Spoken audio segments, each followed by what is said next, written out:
জেলে দিয়ে কমিউনিস্ট ফাজিলগুলো। আল্লাহর নামে স্লোগান দিলে তোদের শরীরে আগুন জ্বলে, নবীর নামে স্লোগান দিলে তোরা নবীকেই জেলখানায় ঢুকাবি, খোদার গজব পড়বে তোদের মাথার উপর।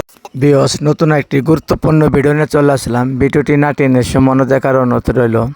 দেখেন, যারা রাজনীতি করে, যারা মনে করেন পার্টি করে, তারা দেখেন আমার রাসূল নবীজির নাম নিয়ে অনেক কথা বলে।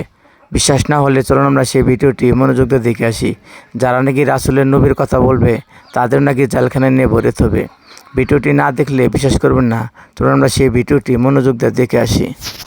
বিএনপির এক নেতা বলছে নবীকে ধরে জেলে দিয়ে আসতে, নবীরে ধরে জেলে দিয়ে কমিউনিস্ট ফাজিলগুলো থাকার। আর এটা শুনে মুসলিম উম্মার বুকের মধ্যে আঘাত লেগেছে। আল্লাহর নামে স্লোগান দিলে তোদের শরীরে আগুন জ্বলে, নবীর নামে স্লোগান দিলে তোরা নবীকেই জেলখানায় ঢুকাবি, খোদার গজব পড়বে তোদের মাথার উপরে। এই নেতার নাম হচ্ছে আব্বাস, ওর পিছন দিয়া ঢুকায়া দেন গাব গাছ। বিএনপির দাবি জামায়াত ইসলাম কোনোদিন বাংলাদেশের সরকার হিসাবে নির্বাচিত হতে পারবে না। আমি জানি কিয়ামত পর্যন্ত বাংলাদেশে জামাত কখনো রাষ্ট্রীয় ক্ষমতায় আসবে না, অন্য দল আসবে কিন্তু ওরা আসবে না। একদিকে বিএনপি বলছে জামায়াত ইসলাম কোনোদিন বাংলাদেশে ক্ষমতায় আসতে পারবে না, অন্যদিকে কেউ যদি ভেবে থাকে আবার আপনারা ক্ষমতায় আসবেন, আমি আল্লাহর নামে চ্যালেঞ্জ করে বলে যাচ্ছি আজ কাসরের নামাজের সময় ইনশাআল্লাহ কসম খেয়ে বলছি আল্লাহর নামে বিএনপি বাংলাদেশে ক্ষমতায় আসবে না। হ্যাঁ, আওয়ামী লীগ আবার বলছে বিএনপি কোনোদিন বাংলাদেশের ক্ষমতায় আসতে পারবে না। দুই দলই কিন্তু কসম কাটছে। দেখা যাক কার ঈমান কত মজবুত। যখন বিএনপি আর জামাত একে অপরের বিরুদ্ধে কাদা ছোড়াছুড়ি করছিল, তখন বাইরে থেকে একজন ভাই এই কথাগুলো বলছিল। বিএনপি জামাতকে বারবার বলছি একে অপরের কি মারেন আপনারা, সরি ফর মাই ল্যাঙ্গুয়েজ, কিন্তু আওয়ামী লীগের ক্ষেত্রে যেন আপনাদের ঐক্য দেখি কোন ধরনের কোনো কিছু দেখবেন উলঙ্গ করে ছাড়বো। বাংলাদেশ থেকে আওয়ামী লীগ সরকারের পতন হওয়ার পরে অন্যান্য রাজনৈতিক দলের একে অপরের বিরুদ্ধে কথা ছোড়াছুড়ি দেখে বাংলাদেশের রিকশাওয়ালারা পর্যন্ত এখন আবার শেখ হাসিনাকেই চাচ্ছে। এই সরকার তো আমরা খেদাইতে চাই নাই, এই সরকার ভালো ছিল,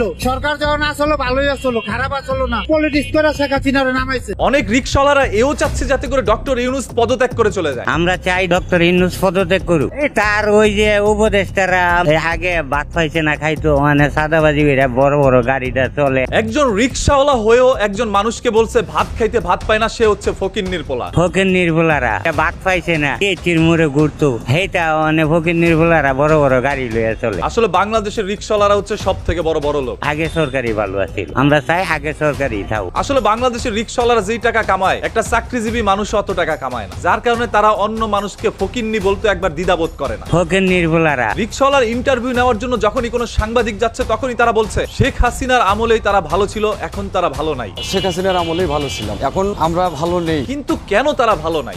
এত কষ্ট করি নাই এই বিগত এই সরকার হওয়ার পর, আমি যেই কষ্ট করতেছি এই বিগত এই সরকার হওয়ার পর। শুধু রিকশাওয়ালাই নয়, সিএনজি ওয়ালারাও বলছে শেখ হাসিনার আমলেই তারা ভালো ছিল। হাসিনার আমলে মোটামুটি এর থেকে অনেক খাই দিয়ে ভালো ছিলাম, তো কোনো নিয়ন্ত্রণই নেই, রাস্তাঘাটে কোনো নিয়ন্ত্রণই নেই। শেখ হাসিনা যা করে গিয়েছে ডক্টর ইউনূস তার জীবনে এগুলো করতে পারবে না। শেখ হাসিনা যা করে গেছে ডাক্তার ইউনূস কাকা জীবনে পারবে না এগুলো করতে। এই কথাটা কেন বলেছে? দেন না কতক্ষণ পর মিছিল, হন দাদা হরতাল, হন দাদা এইটা, হন দাদা ওইটা, ওরা গুতাগুতি করে মাঝখান থেকে আমাকে কাঙালি লিগে মরণ। চোরের ঘরে চোরেরা মনে করেন দেশটারে ধ্বংস করে এলাইছে। কি দেশ স্বাধীন হয়েছে, চোরে ভরা বাংলাদেশ, বড় বড় নেতা চোরেরা করে চোরা করে দিয়ে। আসলে শেখ হাসিনা পতনের পর সবাই ভেবে নিয়েছিল বাংলাদেশের মধ্যে একটি শান্তি হয়তোবা ফিরে আসবে, তবে শান্তির মা তো অনেকদিন আগে পৃথিবী ত্যাগ করেছে, যার কারণে বাংলাদেশের মধ্যে একের পর এক রাজনৈতিক দলগুলো আন্দোলন করে, মিছিল করে রাস্তাটাকে সবসময় ব্লক করে রাখে। সাধারণ জনগণ সেই রাস্তা দিয়ে চলাচল করতে পারে না। যেন মনে হয় এই জুলাই আন্দোলনে শেখ হাসিনার পতন ঘটার পর সাধারণ জনগণ স্বাধীন হইতে পারে নাই, বরঞ্চ স্বাধীন হয়েছে শুধুমাত্র রাজনৈতিক দলগুলো, যারা সব সময় পালিয়েছিল।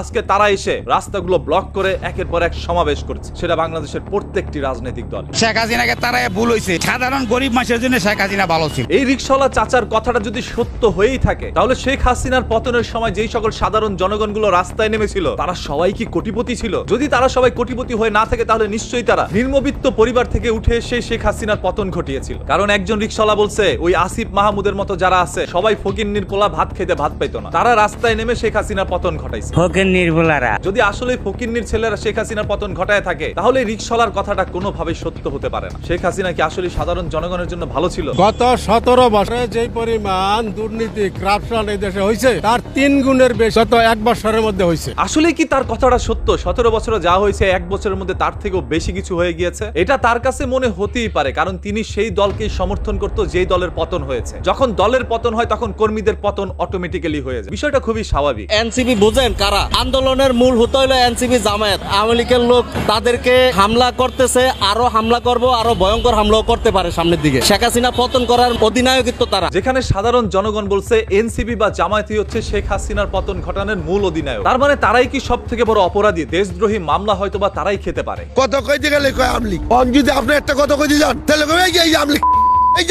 আচ্ছা, আওয়ামী লীগ কি একটি গালিতে পরিণত হয়ে গেছে যে কিছু হইলে আপনারা বলেন ও আওয়ামী লীগ, ও আওয়ামী লীগ? আমার কাছে তো মনে হচ্ছে বাংলাদেশের একটা ন্যাশনাল গালিতে পরিণত হয়েছে আওয়ামী লীগ। এখন কাউকে আওয়ামী লীগ বললে সে বারবার বলে ভাই আমি জীবনে আওয়ামী লীগ করি নাই। মানে আওয়ামী লীগ কি এতটাই নিকৃষ্ট হয়ে গেছে আপনাদের কাছে? আর এখন চোর ডাকাত দললো তাদেরকে বলে আওয়ামী লীগ। তবে যাদেরকে আওয়ামী লীগ বলা হচ্ছে এরা ম্যাক্সিমাম কিন্তু আওয়ামী লীগই করতো। সাধারণ মানুষের জন্য আওয়ামী লীগ খুবই ভালো ছিল। এতে করে বোঝাই যাচ্ছে যে আওয়ামী লীগ সরকার হয়তোবা পুনরায় আবারও ফিরে আসবে। আর